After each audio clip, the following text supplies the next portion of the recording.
the Firmware Update, your number one podcast of choice for all PlayStation news, reviews, and everything else under the sun. I'm one of your hosts, Malcolm Spinetti, and joining me, fresh off the conveyor belt, Joe Garcia. Have I been assembled? Well, isn't that how it works? The truck comes in, and you put the conveyor belt thing attached to it, and they roll the boxes to you, and you put it in whatever section in the back it goes. That's not how it goes at all, but I mean, at the same time, conveyor belts are for manufacturing, usually. Oh, look at you, Mr. Not unloading. Technical. Do they sell conveyor belts at Best Buy, too, I take it? No. For all your conveyor needs over at Best Buy there. How you doing, my man? I am tired. I hear you. I just got done recording a podcast just now, actually. Was I in it? No, this is like the only one that you're not in so far. Okay. You know the friend I had, Let's Talk Then? Or yeah. Fro? Yeah. So while he's on vacation, I'm covering for him on Let's Talk Then. So we did our second episode of me hosting entirely just before we did the podcast here. And it was a fun show. We talked about, Money in the Bank predictions, Dusty Roads, and pet peeves. So, yeah, it was a fun time. Man, you should come on one of these days. We'll see. But that's me. What have you been up to as of late? Not a whole lot video game-wise here. I've only been playing... Actually, I haven't played anything since the last time we recorded, and very little before that even. So, actually, what I actually did do yesterday is I stayed up reading about this crazy thing that I read for I started reading about it and I couldn't put it down because it was one of the most outrageous things I'd ever read about. You remember these Trials games, Malcolm? These motorcycle motocross games? Oh, Trials Fusion and stuff like that? Yeah. Yeah.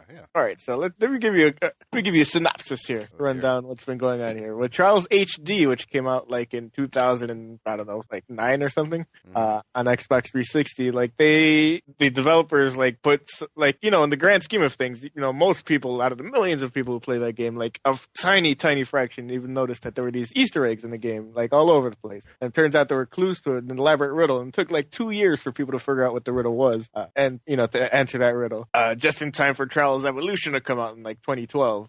And it turns out there was an even more elaborate puzzle than that inside the goofy motocross game, and that's like that particular puzzle is the most just mind-blowing thing I might have ever heard of in any video game ever. Because, all right, so it kind of starts the same way where like there's a number of I guess wooden planks, throughout the just kind of in the scenery of certain levels or whatever. Yeah. And people realize that on some of these planks, there was some coded, some just jumbled letters or whatever, and you put them together and it becomes a giant coded message. So people deciphered it, and the message revealed. Let me guess. Instructions. Okay. I was gonna say, what does it say? Thanks for playing, or no. It is crazier than that. Oh, okay. So you decipher it. It reveals instructions to perform a certain thing to unlock a song in the game, and you listen to the song, and certain lyrics within the song tell you about look close. It's got this cryptic line about you might have to transform this into a visible form, and everyone's like, what? So they put this song into this crazy spectral analysis thing, which shows kind of like a music visualizer or whatever. And it turns out that if you look super duper closely within that visualized version of the song, there's Morse code in there somewhere. Okay. It's already getting a little nuts.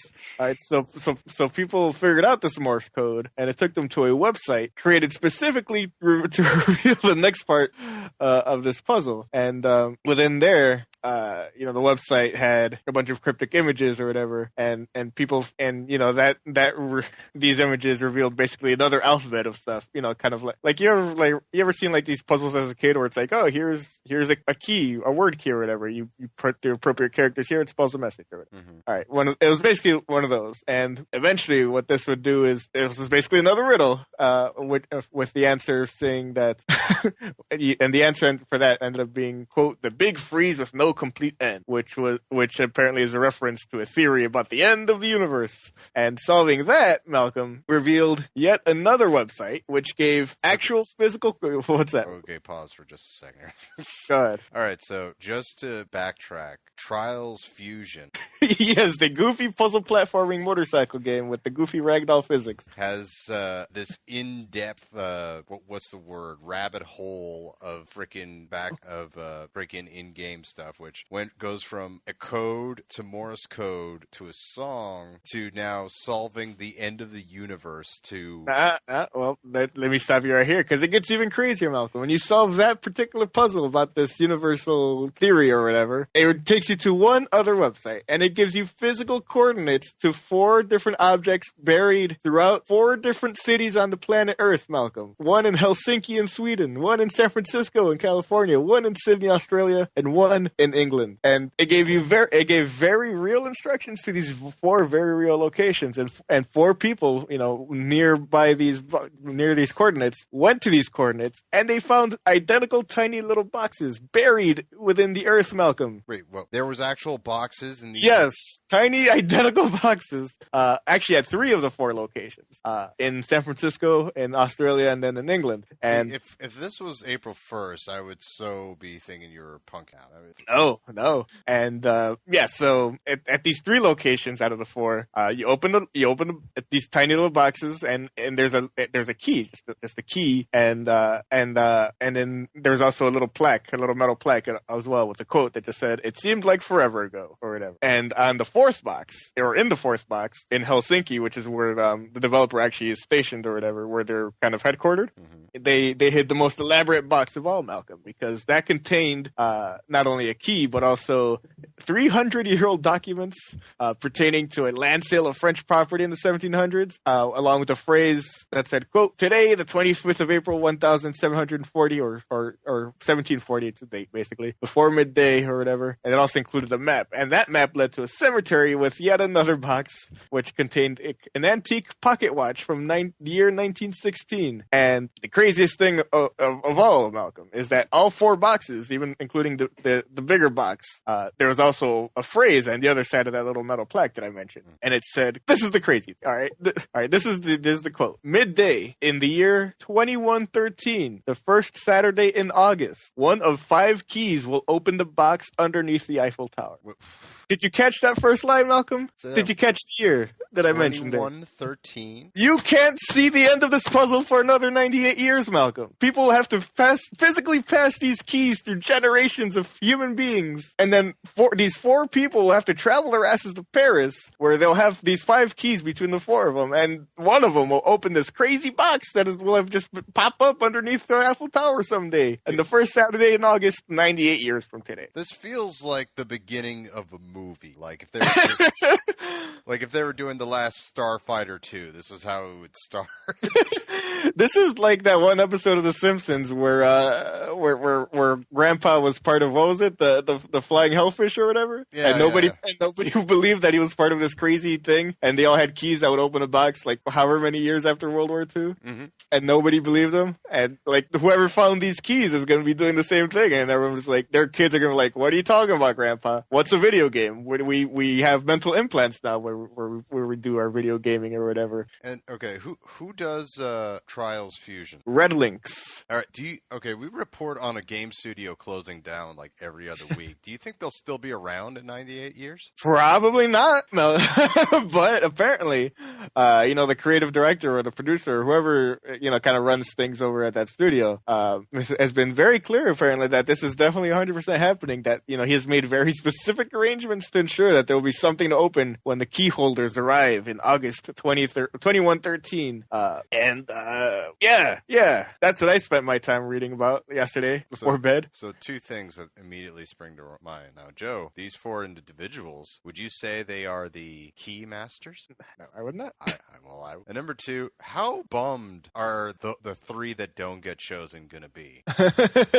When nearly a century goes by. Nearly a century of build, Joe. Everyone with that key now will be dead, Malcolm. Guaranteed. Yeah.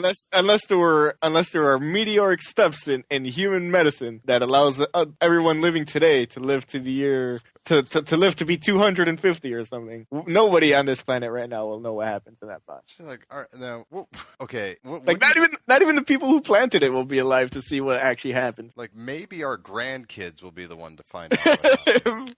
Like, okay, here's a question. Okay. So, what do you think is in the box after 98 years? I don't know. I have no idea, because I mean, from what I gather from like from the previous puzzle that they had in the last game, which was super elaborate, but much less elaborate than this one. Like, they seem very fascinated with the idea of like the passage of time and things like that. Like, time is an illusion type thing, which is a crazy fucking message to bury in your silly little fucking physics-based fucking motocross game. Yeah, like, of all the things, like, this is what I was kind of expecting. Like, I would expect like Nintendo or one of the bigger companies to do this through like some sort of game, not like fucking Trials fucking Fusion. I just sent you the link now. You can read it, at your leisure. Get the full details on exactly how outrageous the scope of this whole thing is. But it is one of the most, like, I don't know. It's hard. Like there are a few things where I can say that my mind is actually blown about something. And it's like, man, 100. You talk about an over 100-year commitment, because this game released in 2012. This thing will be happening in 2113 or whatever. And the game was in development for probably like a year or two before that. So we're talking about like over 100 years of planning, all said and done. Okay, Joe, I have to tell you that I'm not even reading. I'm looking at the pictures here, and this still feels like you're just fucking with me. Like, you went to Kotaku and said, "Hey, do me a favor. I want to play a prank on my podcast partner." Post this on your on your website that gets millions of readers for this one prank for our one tiny podcast. Oh, and here's where you got the Simpsons reference. I see there. Yeah, that was like, man. All right, how pissed off would you be if you're one of these four individuals? You have the key, you open it, and inside is like a voucher for a free game. A voucher for Charles Evolution that released in 2012. It's like, this game is 101 years old. What is this?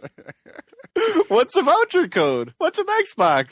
It's like, unless it's like you now own Nintendo, there's like nothing in there that's going to make this worth it. I mean, because it's going to be something stupid. I just know it. It's going to be like, here's a voucher for a free game at GameStop or some garbage.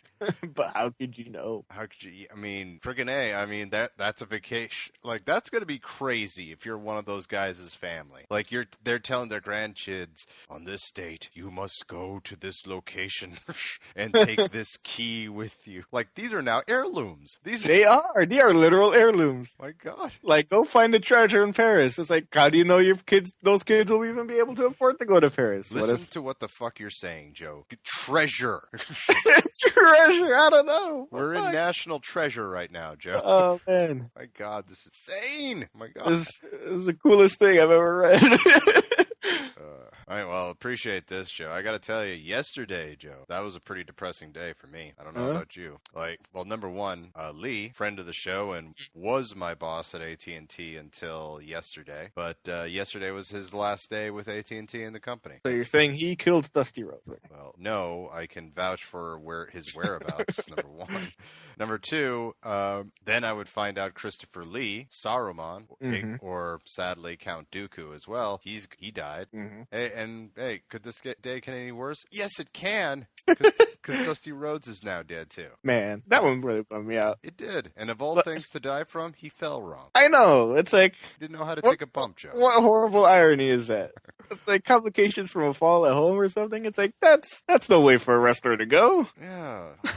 And, this is going to be a real bummer for us. I'm sorry for all those people who get upset when we talk wrestling, but this guy was a legend. Everyone knows who Dusty Rhodes is. He's one of those. And on top of that, he still gave to the industry. He was one of the geniuses behind NXT, right? Yeah, like people collected tributes or whatever, basically like how people reacted around the wrestling world, and there are as many, if not more, like sad tweets from like NXT talent than the people who wrestled with him in his heyday or worked with him, Yeah. So that sucks, man. That sucks. Well, wrestler deaths are tragically frequent. So like, it's never surprising to hear that somebody's dead, but like this one, like, hurts. Well, needless to say, he just accelerated his entry into Slam University. But yeah, I was so bummed when I heard it killed my day more than it was killed going into that day. All right. Well, Joe's tired. Yeah. So let's get this day going because despite the fact E3 is next goddamn week, there's so much news. It's ridiculous. Huh. So let's go to the news.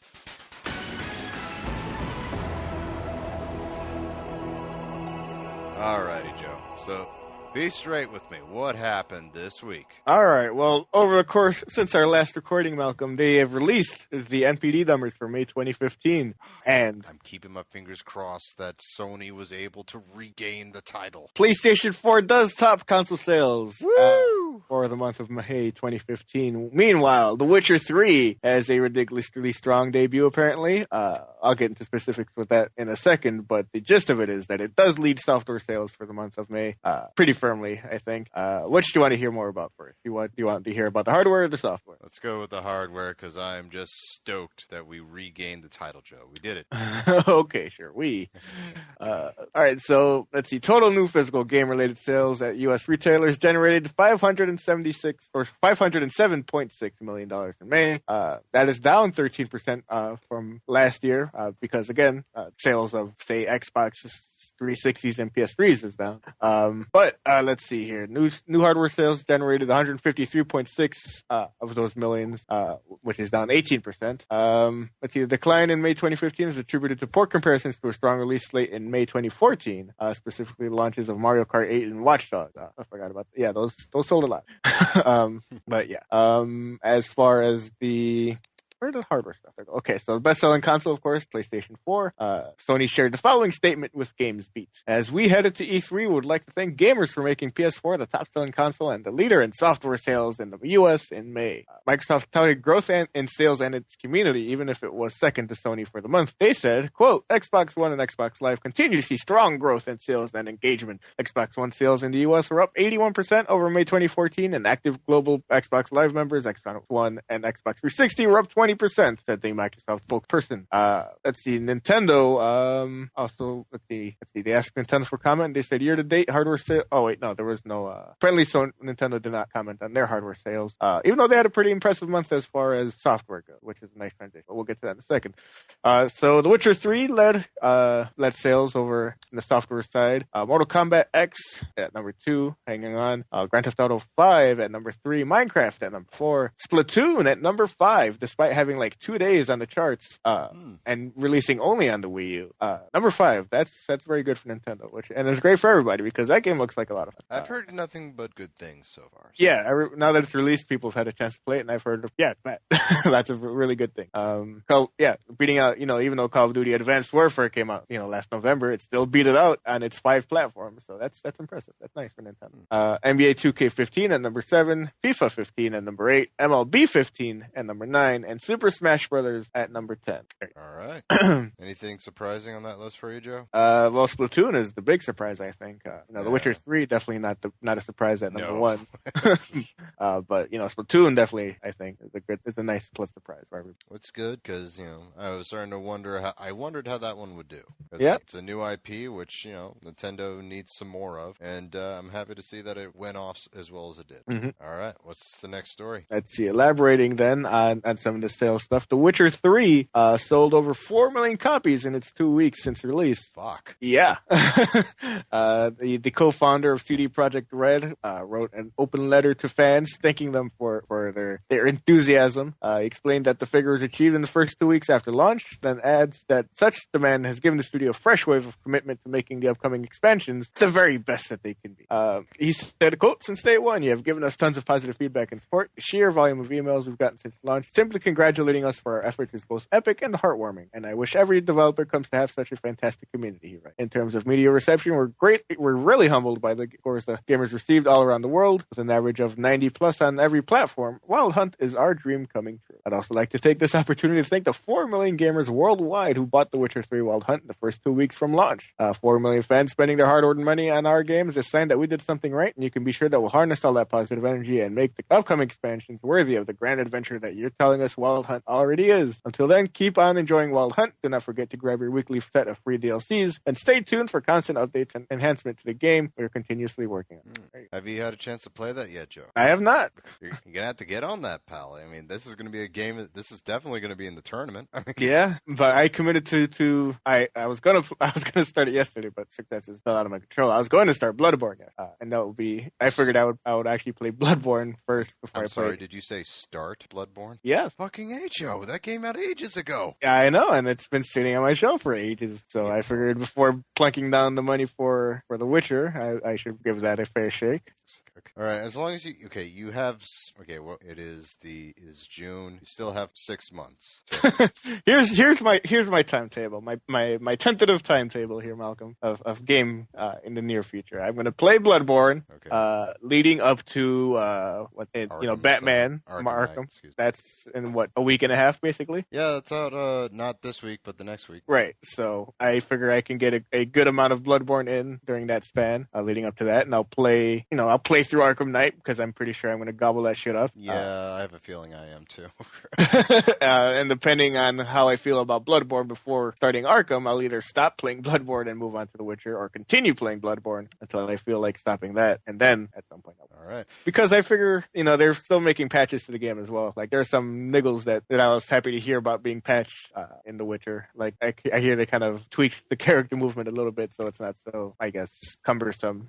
Well, as long as you play it here. I do really want to play The Witcher. Like, it's very tempting to just buy The Witcher and play through that instead of doing Bloodborne, but I figured I have a game that I paid $60 for that I haven't even touched yet. So keep playing Bloodborne. That's if I had to make a choice right now. If this was December, I would say Bloodborne is in the lead in my opinion for Game of the Year, at least in my opinion. Keep in mind, once again, we have Arkham Knight still coming out. We have Metal Gear Solid 5 still coming out. We still have some really good contenders coming. So yeah, if Persona 5 comes out this year, I'm going to lose my shit. And I'll admit, that's not downsizing The Witcher or talking ill about it, because it sounds like you are, Mal.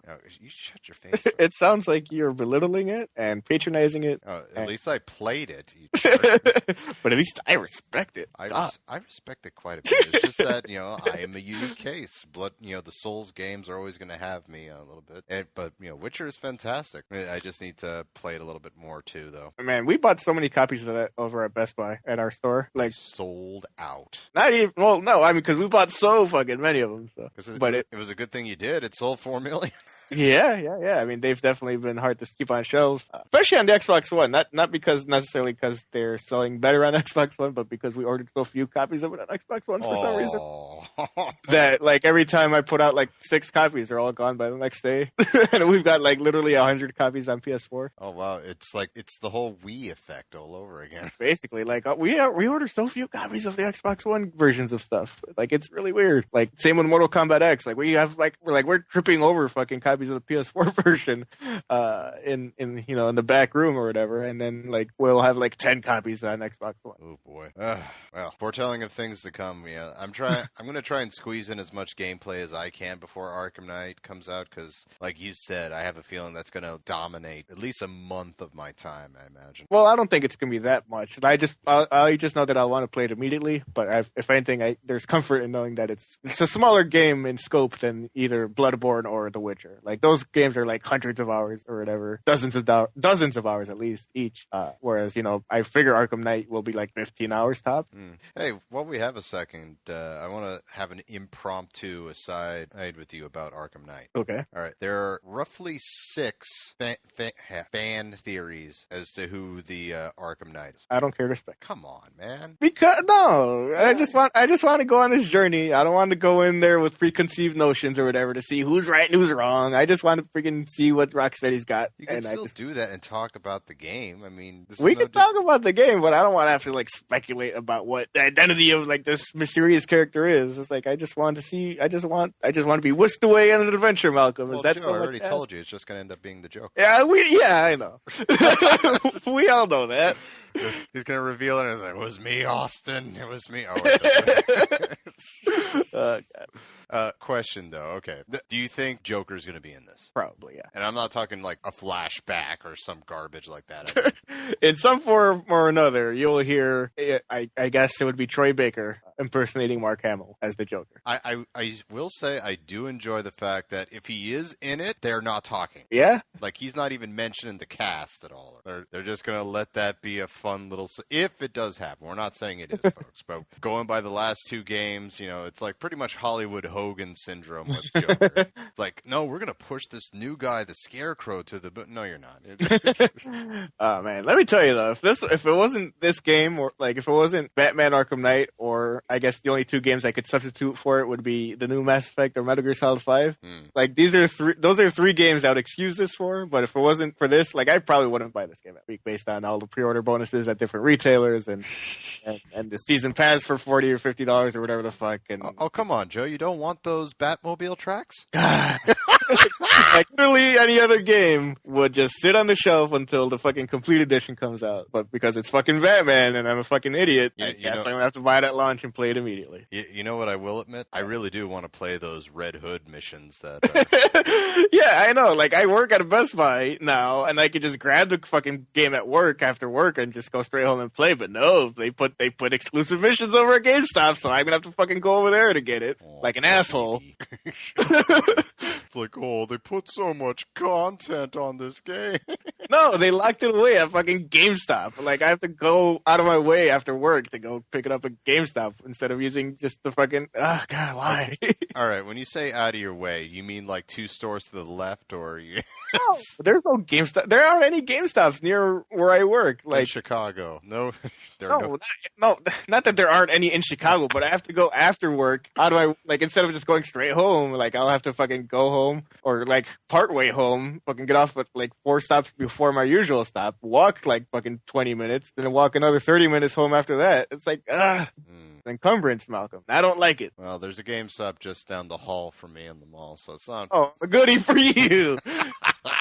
Goodie for you. Yeah, there are 1,000 freaking chains of for every major chain, like, of food and retail, like, they litter downtown Chicago. But GameStop, for whatever reason, is the one exclusion. Like, there are multiple Targets and Best Buys near downtown Chicago. But GameStops are nowhere to be found. Well, you've really bummed me out, man, I must say, because I heard some really interesting theories on what or who is the Arkham Knight. I was hoping we'd have this fun little back and forth about, but no. You want to take the journey. Ooh, well, fuck me. Yeah, fuck you. Goddamn, we're doing a talk show, goddammit. All right, what's the next story? All right. One last story on market trends, I guess. How people buy video games. Apparently, digital-only games account for 66% of console releases, which is an interesting thing. Like, games that release at retail account for basically only 33% of games that release on, like, PS4 and Xbox One and whatnot. Oh, weird. So most people buy them on PSN then, or not people buying, people releasing, like publishing games, largely on PSN and Xbox Live and whatnot. Well, now as you mention it, like if you're including all the indie games, especially, yeah, that makes perfect sense. And obviously, the major publishers are releasing games simultaneously now on physical and retail or whatever. But yeah, there was some interesting numbers here. Like from 2008 to 2014, the number of games released on the physical format across Microsoft, Nintendo, and Sony consoles declined from 383 in 2008 to 145 in 2014. So a pretty large decrease in retail games or physical games hitting the market. That is an interesting statistic there. Yeah, it kind of makes you wonder how, because I mean, as we all know that the digital only feature is inevitable, but it seems like it might be coming a little sooner than we might think or even want. I would say that it's definitely on its way faster than people are thinking, or it's in use more than people realize, most definitely. Yeah. All right, what else happened this week? Ready at Dawn, the studio behind the Order 1886 and those God of War prequels on PSP that were perfectly fine. They got a new CEO here, Malcolm, as Blizzard brand building veteran Paul Sams departed Blizzard and is now the CEO at Ready at Dawn. So they took a guy from Blizzard, which is no small potatoes over there. No, not at all. And Paul Sams replaces Ready at Dawn's former CEO, Weera Surya, who is switching roles from CEO to Chief Creative Officer. So not necessarily, I guess, a demotion or anything like that. I guess he'll do more creative stuff rather than business stuff. He'll focus more on creative aspects of the company, while Sams will, there you go, take over business operations. There you go, pretty much what I just said according to that report. Currently, one of Ready at Dawn's biggest priorities for the future is retaining ownership of its IPs. Sams expressed that Ready at Dawn's regret at transferring ownership of the Order 1886 to Sony in an interview to GamesIndustry.biz. I had not heard that. Apparently, we hope not to find ourselves in that position again. I guess they regret giving that to Sony. I wonder what they mean when they say that position. Huh? Yeah, I mean, it's not like they bent them over a barrel or anything like that. It's like the Shuhei come there with a gun and like, you have two options. nice game you got there. It'd be a shame if somebody came and had exclusive rights to it. Interesting. So, I mean, it's still their game, isn't it? Or did Sony just buy it outright from them? I mean, I guess Sony owns the IP, and, they just happen to be the people behind it. Kind of, I guess, the way, Naughty Dog doesn't own Uncharted, I guess, but, they're the ones who conceived it and work on it. That's true. Interesting. That's very interesting. Do you think this guy's going to do good work for Ready at Dawn? Well, I mean, having come from Blizzard, I would say that he's probably a high-ranking recruit over there at Ready at Dawn now, so I'm pretty sure he's well qualified. Yeah, I think he'll do good. Yeah. All right, what's the next story? We got a new round of nonsense circulating around The Last Guardian, Malcolm. I don't know if you remember during my E3 or during our predictions last week, I led off with the free bingo space of basically the Last Guardian not being there, and apparently people are hearing rumors swirling that it is going to be there. Which is funny. Like, even if we kind of funny, they were listing the Greg and Colin's prediction that it'll not only be there, but it'll be released this fall. Yeah, sure. Yeah, like the first part of the story, I guess, is that I forget which publication was doing like an E3 preview or whatever, like a roundup of the games that they want to see, that they're excited to see at E3 next week or whatever. And one of the games on the list was The Last Guardian. They're like, we know this is kind of a joke entry or whatever, but we have it on very good authority that the game's gonna make an appearance finally at E3 2015, and everyone's like, ooh. And I'm just kind of doing this Sturkoff motion again because obviously.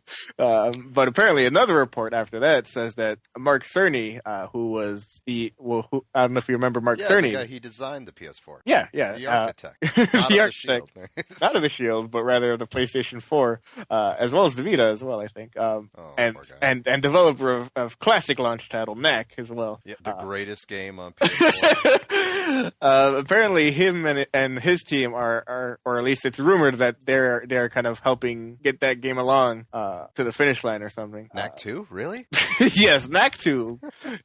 That's the game we need, Joe.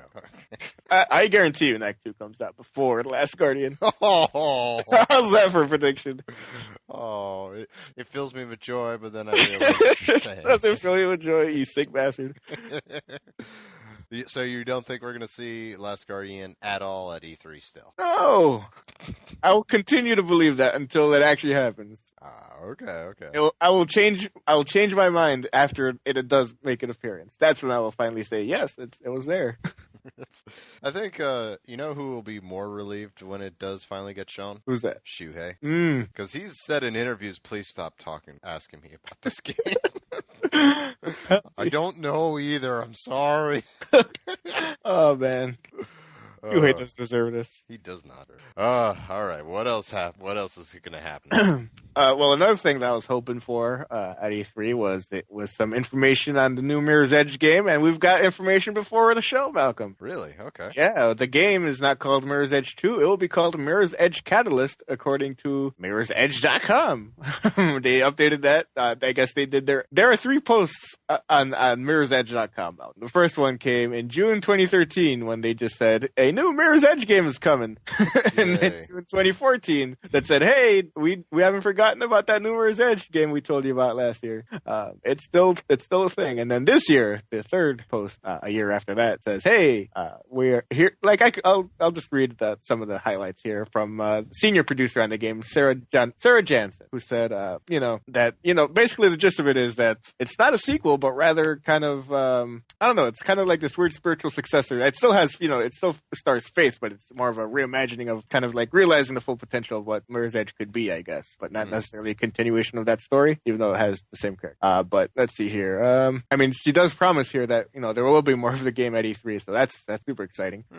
But let's see. Mirror's Edge has always had a special place in the hearts of all of us at DICE. The first game had a lot of promise. It was unlike anything else in terms of the gameplay and style. It had a unique soul. But as much as we loved that game, we knew it could be more. So that's what we've set out to do as we introduce Mirror's Edge to a new generation. The team has spent a lot of time reevaluating every aspect of the game and making it a new experience. This is not a sequel. This is not Mirror's Edge 2. We've landed on a vision that honors the first game, pushing the boundaries of first-person movement and diving deeper into the story behind our heroine Faith, but also brings a lot of great new, interesting gameplay and features to the experience for our players. So on behalf of the entire team here at DICE, we can't wait to show you what we have been pouring our heart and soul into. We can't wait to introduce you to Mirror's Edge Catalyst. You excited, Joe? I'm excited. That was a good-ass game, Mirror's Edge. Did you ever play it? I did not. Why? It was just not on the radar. I didn't have a catalyst to make me go up and get Well, do you remember the PlayStation experience, Malcolm, this past December? Yeah, of course. Whatever. Do you remember how EA just gave away some games over the weekend or whatever to kind of celebrate the PlayStation experience? They gave away Plants vs. Zombies on PS4. Well, they gave away Mirror's Edge on PS3. I don't know if you grabbed it in time, but you should have a copy of that in your library to just download and play. All right. I'll give it a look. I'll see. And if not, you can probably grab it for like a nickel somewhere. Probably. I'll try booting up the old PS3 and see if I can give it a shot then. It is a worthwhile game for sure. Right. Terrific. It must be if you actually took it off the shelf. I did, and I played it. I loved it. All right. What's the next story? Let's see. Metal Gear Solid 5, The Phantom Pain. You heard of this? You heard of this game, Malcolm? I've heard about it a lot this week.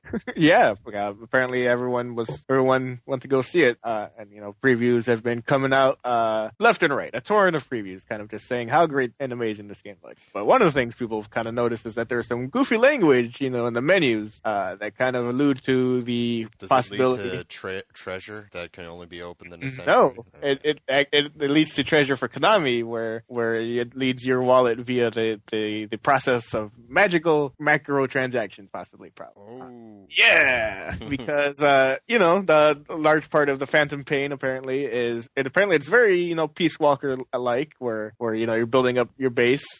You build up. What's the currency called? GMP, the gross military product. I thought it was diamonds, but okay. Well, whatever. The currency, the in-game currency, is what you use to build up your base. And apparently, there's someone tried to at one point at the Phantom Pain demo, according to the person who previewed it for IGN, attempting to speed up development on Mother Base resulted in the following prompt: reduced time features cannot be used in offline mode, which suggests that the game has to be connected online for this mode for the sake of the microtransactions that presumably you could buy the currency to speed up said development on Mother Base. It's a reasonable assumption to make, I think, based on the language of that prompt, but not something I'm excited to hear about necessarily. I have to say though, I don't hate it just because I'm not going to use it, so it doesn't affect me. Sure, yeah. But if there's but if it gets obnoxious with that shit, like, hey, maybe we've got some currency on sale. It's like, well, then you can go eat shit.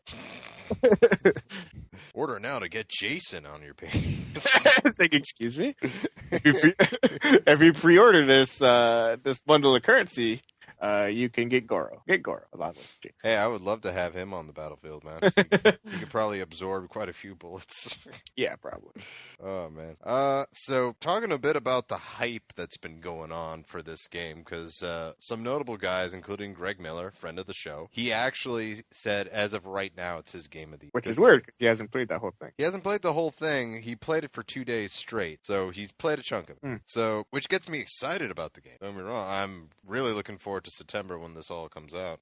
But it's interesting. I have hopes for this game, Joe. What about you? Well, I have high hopes for this game for sure. I just try not to get too swept up in the preview buzz, because we've all been down that path before, where the hype gets a little too high and the game just can't possibly live up to that hype level.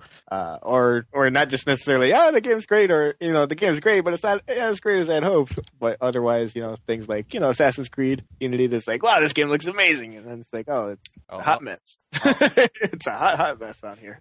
Well, not me. I'll go on record to say it's probably the greatest game ever made right now. Okay. Yeah. Just gonna throw that on the hype train. Okay. You go ahead and take a seat on, go hop on the caboose, the hype train express or whatever. Why would I be on the caboose, man? I would want to be on first class. Because you're a butthead is why. That's why. Because you're a butthead. That makes literally no sense. If you're on the whole train, you'd be the caboose. But seriously, so far what I hear has me really excited about it. Like, this is one of those games where I feel like there's so much more to do instead of just the campaign. Like, I could just like farm a level just to get like more personnel and what have you for my base. And like that base, I think I'm gonna fall in love with it.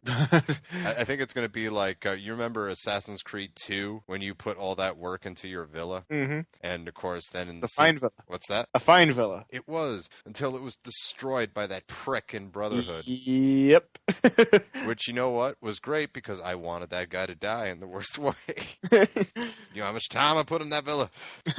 But and there's like a lot of interesting strategy too, like because these maps are huge. Like your goal could be take down this base, but you can actually like wander the map. And this is what I was hearing from Greg here, where he would come across enemy outposts. And if you take out the outposts or take out enough of the outposts, then you can like kill the communication. So then the enemies can't call for backup when you take on the main base. So it's impressive from what I'm hearing, the amount of ways you can take down a single base. Yeah, like I'm happy to hear the general excitement, the positive buzz. But I don't, at this point, I don't care to dig too deep into what exactly people are excited about. I'm happy to hear it's exciting, but I'm reaching the point where it's like, all right, I just want to be swept away in this adventure. Oh, so you don't want to speculate on who Solid Snake actually is or whatever?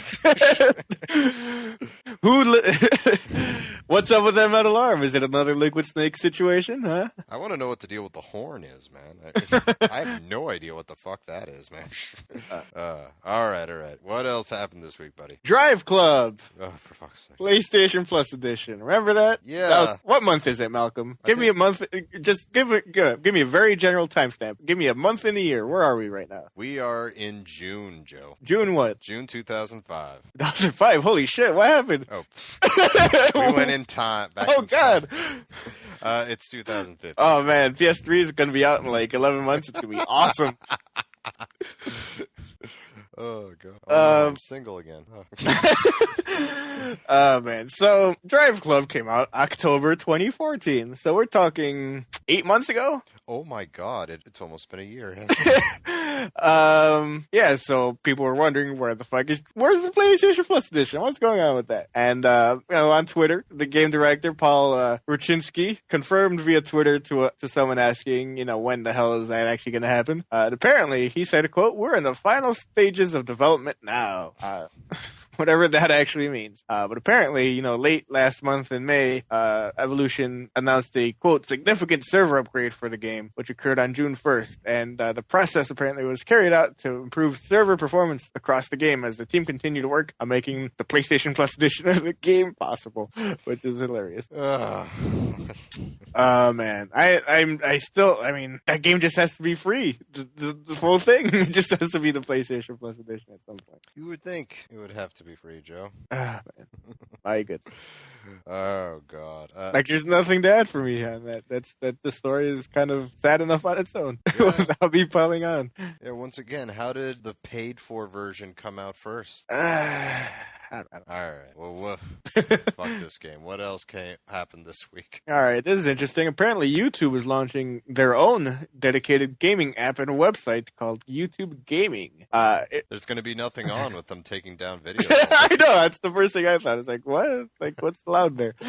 So many videos. This game file has been removed. Right? But apparently, this new app and website will be dedicated to things such as Let's Plays, live streams, and speedruns, and much more.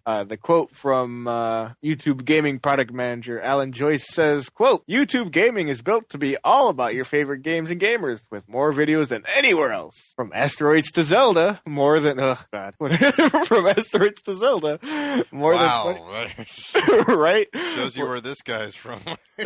More than 25,000 games will each have their own page, a single place for all the best videos and live streams about that title. You'll also find channels from a wide array of game publishers and YouTube creators.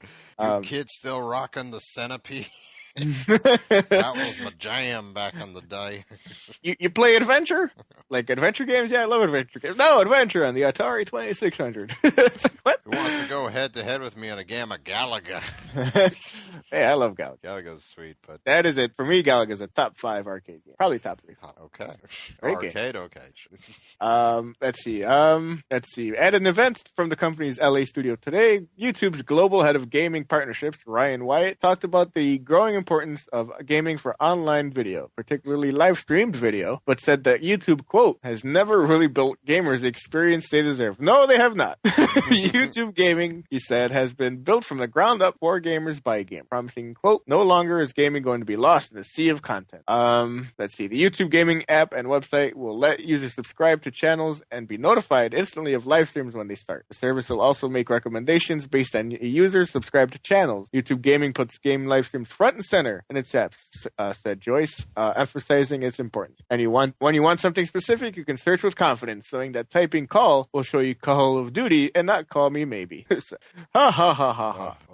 This guy's so old. To be fair though, that's a problem. I mean, yeah. I mean, if you're searching YouTube, of course, does not just show gaming videos. They show a bunch of videos from a bunch of different places. So type in of, and you should have Call of Duty, you lazy. Okay.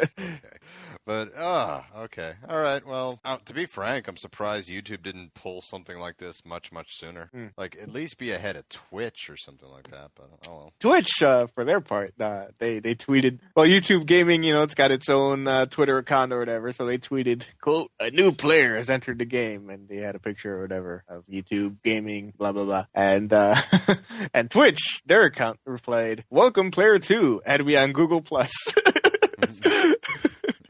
And that's because Google Plus is dead. All right. Well, I hope it's good. I mean, sure. Yeah. How do you think they'll be smart and have this app have YouTube Gaming on PS4 and Xbox One, or is it going to be another couple of years before they? I mean, I don't know. I assume it's just probably I'd assume they just make a little sub menu or whatever within the YouTube app that's already there. Here's hoping. I mean, either way, it'd be nice to be able to live stream shit on my PS4. Because it's weird that you can stream Twitch via the live from PlayStation through a dedicated Twitch app. Makes no sense. All right, well, we'll see. All right, what else happened this week? Would you like to hear some more about Street Fighter V, Malcolm? Of course. All right. Well, apparently they have detailed the new battle system in that game. Obviously it's going to core... be a real-time strategy. Each game's got its own little quirky meter system or whatever. This one, it's called what's it called here? The variable system. And the V system consists of 3 variable mechanics, all built around the new V gauge, which primarily builds as your character takes damage. The 3 mechanics are V skill, V trigger, and V reversal. And I don't know how in depth I want to get here, just because I feel if you only have a passing interest in the genre, that the minutia of fighting games can get very boring very fast. So you tell me about the judge there, Joe. Okay. Well, apparently V skills are unique skills per character that can be accessed at any time by pressing medium punch and medium kick together. These skills do not require use of the gauge and have different uses per character, such as mobility, offense, or defense. They are rather important as they may help a character in the area they're weak at or help them fill up their gauge a little fast. So interesting there. The V-trigger, though, are unique. V-triggers are unique abilities for each character that can only be activated once the gauge is full by pressing heavy punch and heavy kick together. And, kind of similar to the way ultras worked in Street Fighter 4, basically. Kind of just helping you turn the tide if you're getting your ass kicked a little too much. Meanwhile, V-reversals take up one stock of the V-gauge and allow a player to counter the attack of the opponent while blocking, thus creating some breathing room. I guess this is more similar to like a breaker in like Mortal Kombat X or something, Yeah. That's what this reminds. And that's pretty much it. And on the PlayStation blog, they detailed exactly what the specific moves, the V gauge unlocks for the characters that they've announced. But if you want to hear about that, I'll let you go ahead and go to the PlayStation blog and read all about it. Alrighty. Well, that's cool. Sounds like they're, not to make a pun, but stepping their game up a little bit here. Okay. It kind of feels weird. It's kind of like they're mashing Street Fighter 4 and Mortal Kombat together with the one gauge. Yeah. Well, I guess people thought it was too complicated with Ultra Championship 4 or whatever. Yeah. All right. I also love that even though they've already expressly explained this before, there are now also stories that are going on that are saying, yes, it's absolutely positive that Street Fighter 5 is never coming to the Xbox One. Well, people were like, okay, so maybe Street Fighter 5 will be on like a PlayStation exclusive or whatever, but what about Super Street Fighter 5? And everyone's like, no, it's Street Fighter 5 for the life of Street Fighter 5 through all the ridiculous ultras and supers and championships and arcade editions that you can come up with. They'll all be PlayStation console exclusive. Alrighty, excellent. That's big news then, because I was one of those guys that was like, okay, maybe Super Hyper or Championship Edition or one of those will come, but no, it's lock, stock, and barrel. Mm-hmm. Still can't believe PlayStation got Street Fighter as an exclusive. That's pretty insane. Yeah, it is. All right, so what's the next story, buddy? Let's see. Call of Duty Black Ops 3, that was revealed a little while ago, about a month or so. It was initially kind of just revealed for, the usual PC, PlayStation 4, and Xbox One. It's like the high-tech stuff or whatever. And people were like, hey, what about us over on 360 and PS3?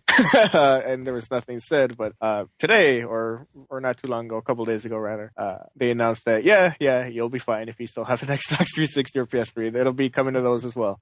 There will, of course, be some compromises, not just on the graphics, but apparently the co-op will be 2 players instead of 4, things like that. And otherwise the game, for the most part will be there if you want. And I think instead of Treyarch developing it, it's Beanox and Mercenary Technology working on those versions. Beanox notable for making the Spider-Man games on the PS3 and Xbox 360, the last couple of them. Mm-hmm. That's what they've been up to. Like, it doesn't matter who you are at Activision, you're working on Call of Duty at some point.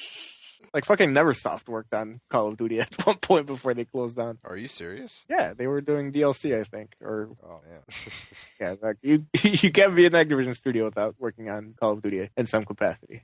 I will. You have anything else on this one there, bud? No. All right, moving on. I will advise people to just forget about the last gen versions and just go ahead and upgrade their systems, but, Yeah, seriously. At this point, it's been a year. It's time. You know that. It's been almost 2 years. It's been a year and a half. Okay, it's been 2 years. What the fuck? Gotta get on this. All right, what else happened this week? Let's see. Star Wars Battlefront has a deluxe edition with some new box art and some other goodies for the price of $69.99, $10 over the regular price of the game. You can get a fancy new box with like a stormtrooper face on it or whatever. Who cares? You get access to Han Solo's blaster for use in multiplayer, which sounds pretty neat, actually. Yeah. You get an ion grenade to do like the more damage on enemy vehicles. You get an ion torpedo to do other stuff, and ion shocks something. You get it like a taunt and a couple of other weapons. It's not really a great, I'll be honest. Are you getting this game, by the way, Joe? Or I might, depending on what the release landscape looks like around the time. do you think it'll be in the tournament this year? I mean, I would have to play to know for sure, Malcolm. But I mean, No. If I'm asking you to guess, there, jerk. Jesus. Okay, fine. I would say based on the pedigree of Dice and just the kind of pedigree of the franchise in general, I would say yeah, probably. All right. At least as far as competitive multiplayer game goes, yeah. Sure. Hey, quick question. Do you have a story on Tearaway? Yes. All right. Did you want to talk about that right now? We may as well since I brought it up. Continue. Okay, then. Tearaway unfolded, the PlayStation 4, I guess, port or reimagining. I don't know exactly what the language is. But either way, Tearaway Unfolded on PlayStation 4 is coming out on September 8th for the cool price of $39.99. September when? 8. Okay, I thought you said 38. I'm like, that's not possible. September 49. Oh man. So, what do you think? Do you think this is a good time?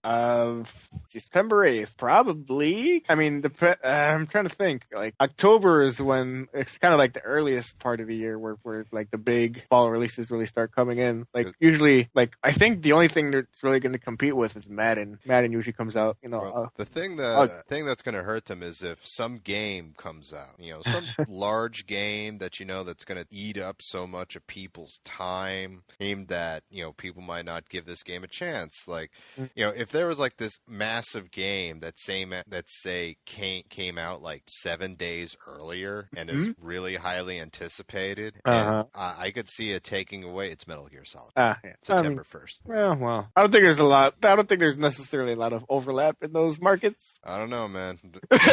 Necessarily. I mean, I get what you're trying to get at, but I don't think there's. I mean, Tearaway didn't exactly light the world on fire on the Vita. Well, it was on, it was on Vita. In terms of sales. How did that become a term, lighting the world on fire? Yeah, I don't know. That sounds painful, man. Jesus, why would you do that? But yeah, granted, yeah, it's not a lot of joined fans, but at the same time, some of these people may have given this a shot if there wasn't like Metal Gear like just a week ago, But well, that's just me. But I hope I hope that it does well regardless somehow. Oh, of course. All right, what's the next story? Let's see. The next proper story, Malcolm, is that Super Meat Boy. I don't know if you remember this old thing. Wait, we're talking about Meat Boy on this podcast? Super Meat Boy, Malcolm. You know why? Why? Because it is coming to PlayStation 4 and Vita. What? Later this year. What? Yeah, apparently, and according to the PlayStation blog post by Team Meat over there, the people who developed the game, the fact that it spent so many years away from PlayStation is really not something that they ever really wanted, because it's a matter of very public record that Team Meat that were very unhappy with their arrangement with Microsoft over the years, as far as Super Meat Boy goes. Well, you could actually see it. There was this movie that came out. What was it called? Video Game the Movie or Video Game Developer? Indie Game the Movie. Yes. You remember the part like the guy? I never saw it, but I know it. Yeah. Well, there's one part where the movie revolves around like 3 different people. One, right. The guy who made Fez, and you get to see him break down ridiculously. My God, and as well as hear how he broke down on this show as well. But it also focuses on the people from Super Meat Boy. Mm-hmm. And the first day that their game launched, like you actually see it. Like they start the Xbox and they're all excited, and it wasn't on there. Like for a large chunk of the day, they were fighting with Microsoft to get them on the actual on the front page of the marketplace. Exactly, and you're like, we're losing money because people are just passing by us, and this is like opening day, and they're freaking out. So I guess that was just the tip of the iceberg there. Yeah, and they were they made no bones about it. They're like, yeah, this sucks, and we hate working with Microsoft, and we're never going to work with them again. Oh, basically, boy. And basically, is kind of the gist of that story. They also did Binding of Isaac, which I'm not sure did come to Xbox consoles at all. That might be why then. Oh yeah, like for sure. And I'm assuming that there was still a lot of red tape keeping Super Meat Boy off of PlayStation even all these years later, and despite their unhappiness with how everything turned out business wise. So yeah, like finally now it is coming to PlayStation 4 and Vita later this year. Yeah, like they're very open about how much they've wanted to get this game on PlayStation. They're very happy to finally being able to do that.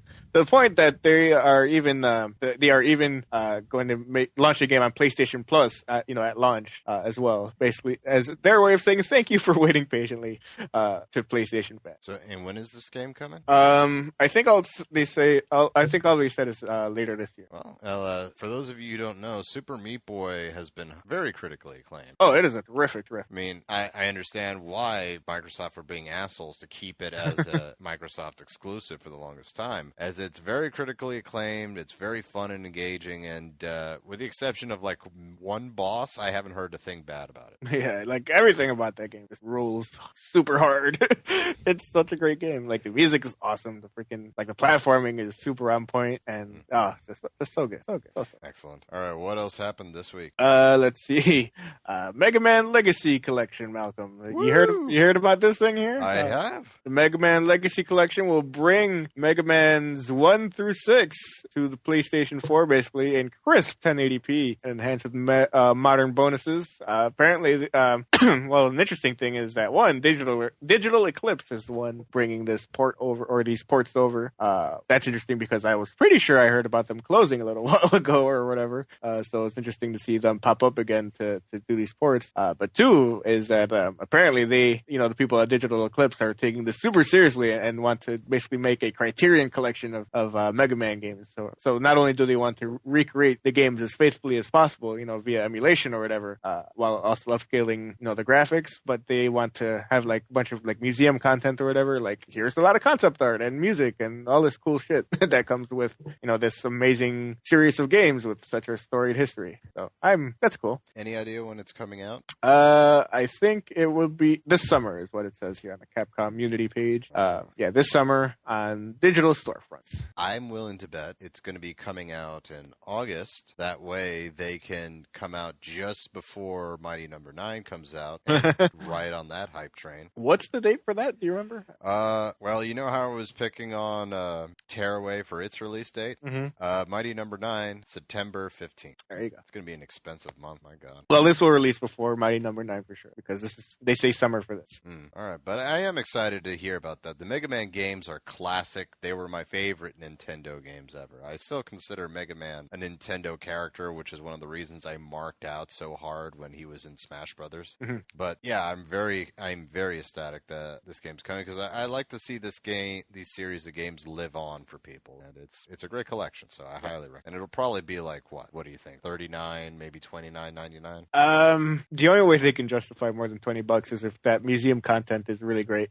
Like $20 for those 6 games, I think is fair. If it was just like the bare bones, here are the 6 games in 1080p or whatever. Well, I don't know. Here's the thing, and this is what gets me concerned. It's going to be full price. If you were to go get these games individually on the PlayStation Store, they would be like $9.99 each, wouldn't they? I guess. So they're like, oh, that's 6 games. You're getting 6 games. Of course, it's $60. And we upscaled them to HD. Come on, we should be charging you $70. Realistically, look at all that content. Look at all these goddamn pixels. By the way, there will be microtransactions. Oh yeah, extra lives. Who wants to pay $4.99 for Mega Man Soccer? $20 and unlock the entire museum. Our gift. Oh man. Oh, all right. So please be excited for Mega Man Collection Legacy. What else happened this week? Let's see. Brothers: A Tale of Two. It feels like we're talking about a lot of older games all of a sudden. But yeah. Brothers: A Tale of Two Sons is headed to PlayStation 4 and Xbox One apparently, as well as mobile devices if you're into that. The game. Yeah. I guess that's pretty much it. That's the announcement. Oh, nice. It's a fun game. Yeah, this holiday season. All right. What else happened this week? Darksiders 2. Man, this fucking throwback train just keeps on chugging. Well, we're getting slowly but surely more current, so let's... Darksiders 2 apparently is coming to PlayStation 4 and Xbox One this winter from the original developers. Obviously there were Nordic Games were swallowed, I guess. Nordic Games, they bought the rights to Darksiders, but they brought a bunch of the original developers on board or whatever. And they're working on Darksiders 2 Definitive Edition. Woohoo! Which includes the Darksiders game and all of its DLC, completely overhauled by a team of the original developers, and it will be coming to PS4 and Xbox One this winter. Apparently, the publisher will be looking into having the original game ported over to current gen consoles as well, and whether to continue the series with the long anticipated Darksiders 3. Kind of pending on the success of this definitive edition of Darksiders 2. Yeah, I would love it if it came out, just because I know my wife loves Darksiders, so I'm sure she would love to hear what happened with the rest of the story. But then again, you're really gonna ride this whole franchise in Darksiders 2? Right. All right, that's a wait and see for me. All right, what else happened this week? Ratchet and Clank. Malcolm. Yeah. We're moving backwards again. Ratchet and Clank is a PlayStation 4 kind of reimagining or whatever they're calling it. Remember how they're like, hey, we're kind of just basing this new game off of, what they announced is that it's not just a remake, but rather they're kind of basing they're just kind of taking some story cues or whatever from the original game and just kind of remaking or just kind of making a whole new game on top of that. Apparently that's kind of the reason that the game was delayed into the spring 2016, was to kind of make sure they were tightening up everything to be tightened up to make sure that this game is as good as it's going to be. And apparently they threw up pre-orders for the game like earlier this week, I think. Oh, were there? I didn't even realize. Yeah, like on Amazon, I think, and I think it's going to be $40 as well. So that's a pretty great price, I think, for that. Yeah. I think for a while I kind of checked up on it, and apparently it was the number one PlayStation 4 game on Amazon for a little while after that. Oh, so, holy cow! Yeah, so turns out people like paying that $60 for all their games all the time. Well, that's good news. I mean, if this game does well, this could be a return to form for the franchise. Yeah, I like Ratchet and Clank, but I never got into it until the PlayStation 3 game started coming out. Right. But I never got into the HD collection or whatever that they re-released. I never bought that. But if this game is as kind of I guess as original as they say, where it kind of just takes cues from the original game rather than remaking it completely, I might check it out, especially for $40. Yeah. Oh wow, it comes out June 30th. Jeez. Or 2016. Well, I mean, that's just June 30th is what they put? June 30th, 2016. Yeah, that's just the end of the second quarter of 2016. The place. I'll pre-order it. What the hell? Should have $40 in a year. That's a very good way of looking at it. All right. What else happened this week? What did happen? Oh, Everybody's Gone to the Rapture. Here's an actual new game for change. Everybody's Gone to the Rapture is getting a release date as well. It will come on PlayStation 4 on August 11th, 2015. And you're very excited for this game, are you not, Joe? I am reasonably excited for it, yes. Reasonably excited. Reasonably excited. I'm very interested. I'm going to have to take the time to look up some footage because I still don't know what kind of game this is. I don't know if this is a puzzle game or is it like a mystery? Is it like Sherlock where I'm trying to figure out what happened? What's going on? What about you, Joe? Do you know? I'm not sure exactly. All I know is that the premise is that the world ended some number of years ago and you're just kind of living in London or whatever, kind of putting things together or something. I don't know. Kind of just kind of exploring the world, I guess. Like, I don't know the exact premise of it, but I'm intrigued by the idea that you're the only person that didn't go to the rapture with everybody else, apparently. I wonder if it's like, you ever see the movie This Is the End? Which one was that? Was that with Franco and... Yeah, Franco and Seth Rogen, where they're playing themselves during the rapture. Yeah. Michael, it was pretty funny. Michael Cera is a crackhead. He's like a coked out pervert. It's like, what? Yeah, God bless him. He realized, whatever. He has a good sense of humor. Yeah, he jumped in the deep end there for sure. I hope the game is like that, but probably. But yeah, I'm excited for it. I'll keep an eye out for it, especially for footage. All right, what else happened? And Ratchet and Clank is currently at number 11 on the PlayStation 4 chart. That's not bad. Yeah, the only things ahead of it are several editions of Batman Arkham Knight, Grand Theft Auto 5, the Uncharted Collection, Destiny, Fallout 4, Bloodborne, Mortal Kombat, The Witcher, and The Elder Scrolls Online. Really? I'm surprised Metal Gear ain't on there. Yeah, there you go. So yeah, it is strange, isn't it? Yeah, there you go. That's the power of $40 games, Malcolm. All right, so what else happened this week? Another new game getting a release date a week after Everybody's Gone to the Rapture. You can look forward to Volume launching on PlayStation on August 18th. Volume is the modern day Robin Hood game, basically, where it's a stealth game. It is developed by Mike Bissell, who developed Thomas is Alone a couple years ago. And how do they describe it? They call it the sound based stealth game or whatever. Not very much besides the fact that they're kind of retelling the Robin Hood myth in this kind of futuristic setting or whatever. It looked kind of interesting. Wasn't this at E3 last year? Probably. I didn't have a chance to check it out. But yeah, I remember seeing a little bit about this. It looks like it could be a really interesting game. For sure. Yeah, so yeah, I'll keep an eye out for it. Yeah, and and I still like thinking that. It's like, I was at 33, wasn't there? Every time I think about that, I was like, I was at a 3. I was like, all right, what else happened this week as we chip away at this mountain of news? Yeah, we're almost there, buddy. We're almost there. Okay. But yeah, Tales from the Borderlands. Remember that series? Yeah. Is it time for a new episode? It is almost time for a new episode. That will be episode 3 will be launching June 23rd. Oh, excellent. So not this coming week because that would be ridiculous with everybody away at E3. But the week after. Have you played much of these? I haven't yet. My wife has though. Oh, okay. Because I've only played the first episode of Tales from the Borderlands, and as great as it was, I completely forgot about the game because it took like 6 or 7 weeks for the second episode to come out. And they've been coming out a lot less frequently than the Game of Thrones episode. Yeah, you can tell which one they're by they I mean Telltale is spending most of their time on. Yeah, I mean understandably, sure, because obviously HBO and Game of Thrones, those are pretty major properties, so I'm pretty sure they've got a bigger budget to get those out in a more timely manner. But man, it'd be nice if they can focus on this other thing as well. Mm-hmm. That's kind of the only reason I kind of didn't jump into episode 2, because I was like, oh yeah, that came out, didn't it?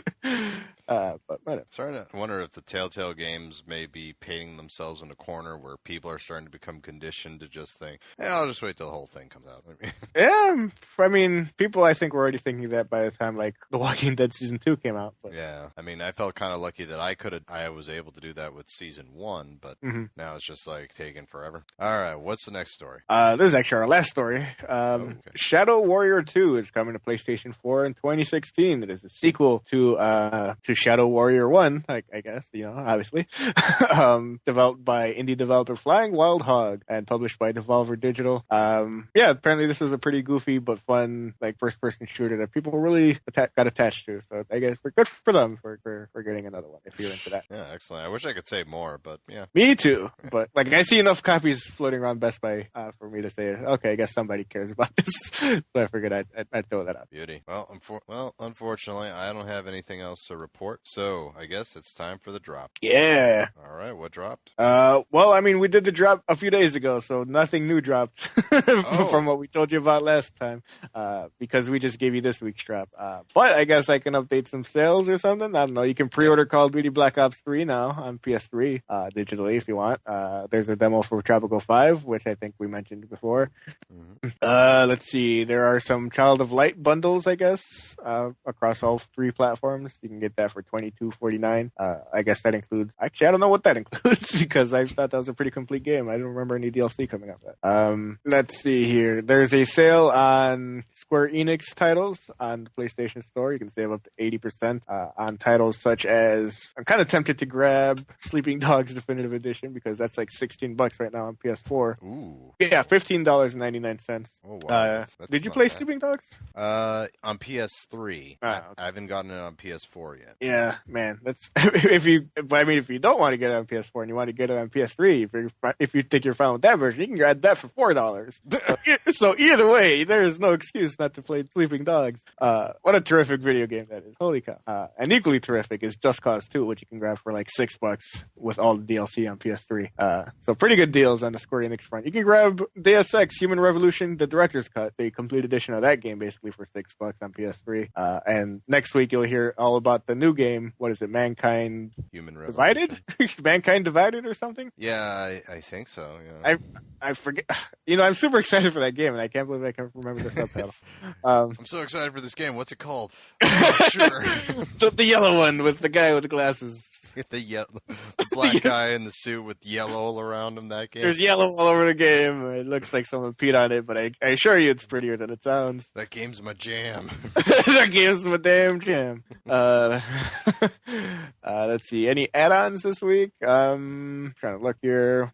I'm not seeing any particularly... Oh, you can get Tanya for for Mortal Kombat X if you're into that. Yay. If you're into that. No, I think that's pretty much it, really. There's a Bethesda sale on the PlayStation Store as well. Not as extensive as the Square Enix sale, I don't think, but you can grab some nice titles. You can grab Wolfenstein's A New Order on PS4 for $30. That's a great price for that game. The Evil Within for $30. Dishonored for $20 on PS3. You can also, I was kind of hoping you could grab digital versions of Fallout 3 or Fallout New Vegas, but they were only selling the DLC at a discount for those games. That's a shame. And got Sleeping Dogs on PS4. Nice! Yes! I'm glad one of us was silly enough to do that. Hey. What the hell's that supposed to mean? The only thing, that's the only hiccup is like, man, I do already have it on PlayStation Plus. I could just re-download it for free. You report back to me, sir, whether or not. Oh, I don't know. This is only good for a week, so we'll see. Yeah. Alrighty. Well, that's all I got. Excellent. Well, with that, folks, it's time for the mailbag.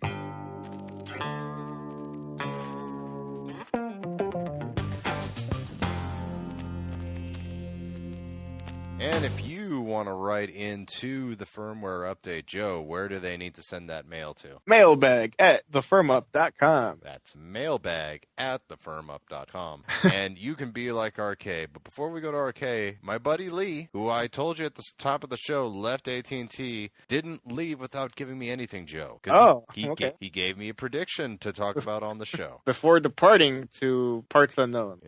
Bank of America to be to parts unknown. Yes, send him your money, folks. But anyway, yes, his prediction for E3 this year, and it's kind of crazy, but hear him out. Okay. Last of Us 2 revealed. When I was coming up with predictions, I wanted to say something along the lines of Naughty Dog working on another thing and announcing it, but I don't we know that they have two teams that work on separate games. Like they worked on The Last of Us while one team worked on The Last of Us while another worked on Uncharted 3, but they didn't reveal those games they didn't reveal one game before the other had released, and I don't see that happening before Uncharted 4 is out. Be pretty cool. Like they're showing the demo for Uncharted 3, and it'll be another level, and it'll be amazing. And Drake's doing his thing, he's killing people, and then he turns around the corner. All of a sudden, a clicker jumps up, grabs him, and it fades to black, and it rips his goddamn neck out. That's how you end E3, seeing Nathan Drake just being his jaw ripped open like one of those game over scenes. And honestly, Nathan Drake would deserve it. Yeah. The damn genocidal thief. Oh, God. And it fades to black. It says Uncharted 4 coming, yada, yada, and then Last of Us 2 coming soon. That'd be great. That would be pretty great. It would be. All right. We're going now to RK. I told Malcolm in an email, but I just wanted to point out that he mentioned a new Mighty Number 9 character named Ray, which he spells R-E-I, but they actually spell it R-A-Y, like Rayman. Mm-hmm. That looked like Zero from Mega Man. And for those who don't know, Ray means zero in Japanese. Oh my God, I didn't know that actually. Yeah, Ray means zero in Japanese. That's funny. I like that. Even if the name is spelled Ray, he knows. It would be a homonym meant to be in play for Ray, thus still be a parody and homage to Zero. Oh, thank you very much for sending that in, RK. That's actually really cool. I didn't realize that, but I could see this guy doing that, so that's awesome. Man, Kaiji Inafune just can get nailed to the ground by Capcom's lawyers someday. I can just feel it. Just nail him to the wall. Also, make sure you play Mighty Number 9, where you will find coordinates to get 4 keys. That'll open a large chest that just simply says "fuck Capcom" in it.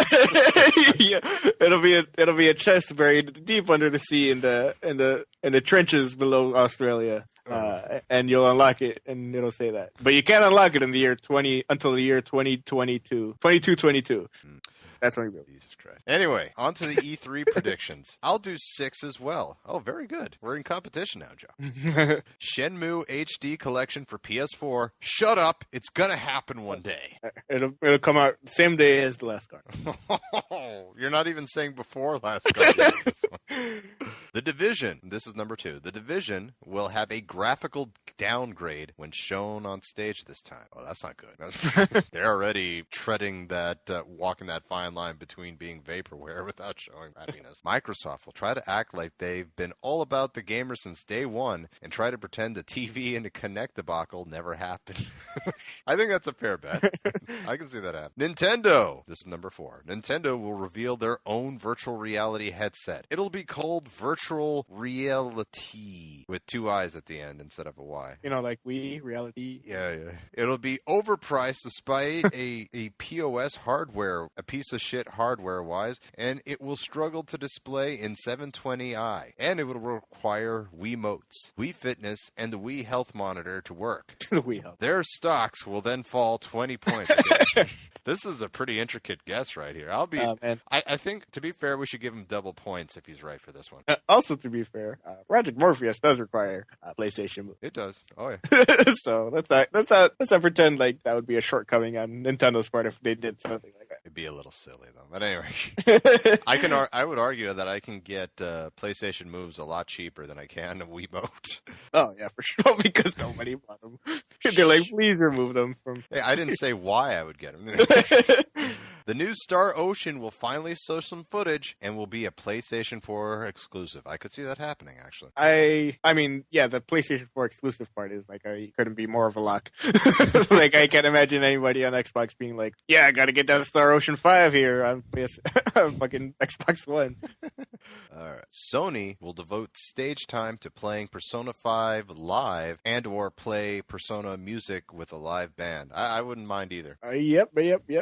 I'm even enjoying all those videos for the Rhythm Persona game. That game looks so good. It looks so good, but I don't know if I would buy it. I would just watch YouTube videos of it all day long. I mean, it seems pretty good for that too, though. I mean, just seeing all the characters dance to the awesome music of that game. Yeah, I could probably do it. I'll get lost in that for hours. There you go. A couple of safe predictions and a couple of wild ones. So now he's going to talk to us individually, Joe, as tradition with RK. Malcolm, did you ever get a chance to check out that show I mentioned? Owari no Seraph. Seraph of the end is the English translation. No, I haven't, but I've been seeing it more and more lately, so me not seeing it is getting harder and harder to do. I'll probably watch it this week. As a reminder, it's about the most of humanity being wiped out in a plague and the remaining humans being herded together by vampires like cattle, treated as a pet that is a blood bank if you're lucky, and treated like garbage that is a blood bank if you're normal.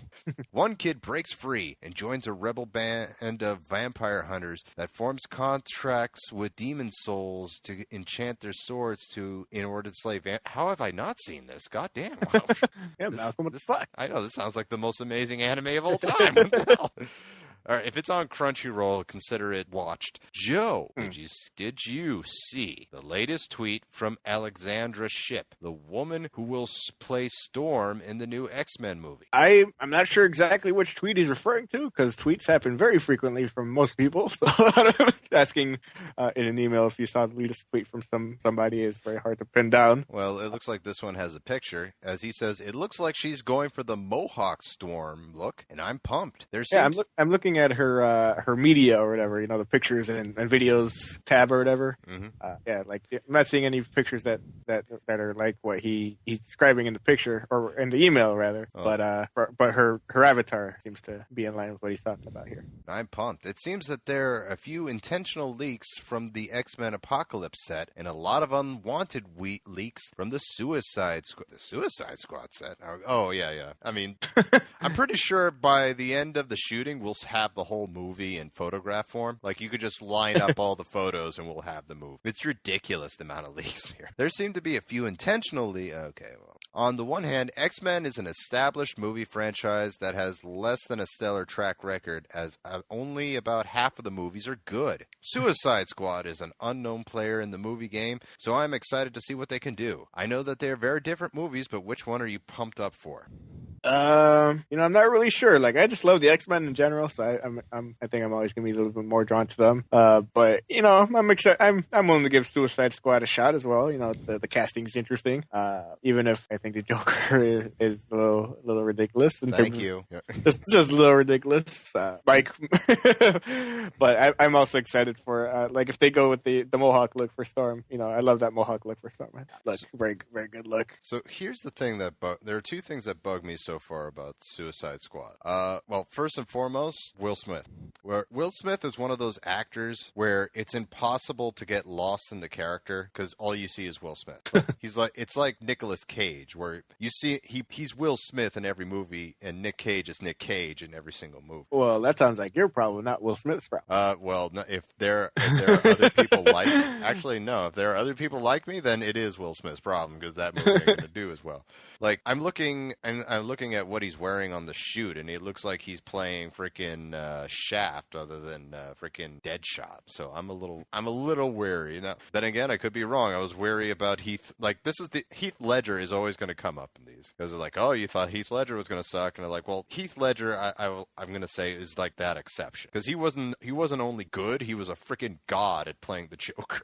But I don't know, like just seeing Will Smith there, it's like it's why they go for like not high name actors in the roles because they want you to get lost in that character. Where I can look at him and I just see that character. Like the closest I've ever come to having that issue in a Marvel film was Guardians of the Galaxy when Batista was playing freaking Drax the Destroyer. I was really nervous that I was going to go in there and thinking like, oh, it's Bautista and covered in green, and that's all I would see. Bautista. Oh, those were good days, man.